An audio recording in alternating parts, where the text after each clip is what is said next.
شاهزیب شهید په قتل کیس کې یو نوی خبر مخې ته راغلی دی چې شاهزیب شهید پوسټمارټم یې لیږلی و.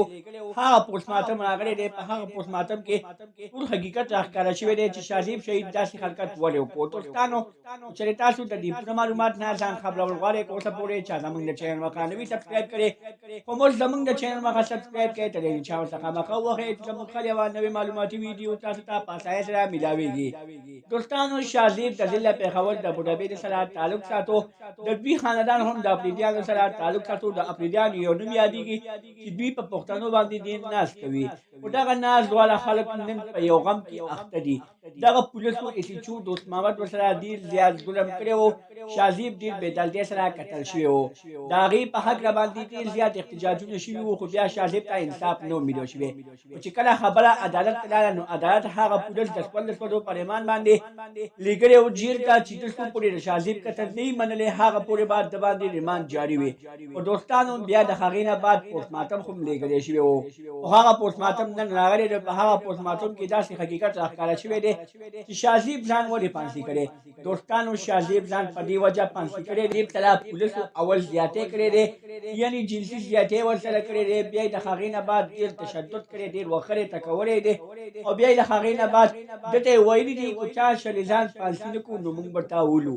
خو ده بیا خو ځان نه دی پانسي کړی. دغه پولیسو یو پلان ساز کړی دی چې شاهزیب په رنګ یو ماشوم یې رانیولی دی او دغه یې پانسۍ ته خېجولی دی.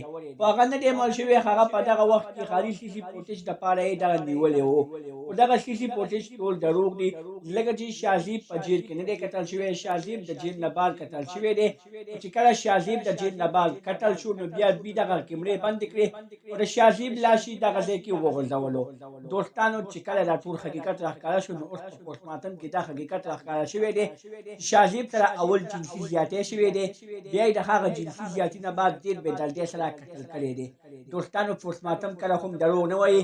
دې پوسټمارټم په وجه باندې به اوس عدالت یو فیصله کوي یا به هغه قاتلانو ته پانسي سونه کوي یعنې پانسي اوروي یا به هغه قاتلانو نه نوره سزا ورکوي.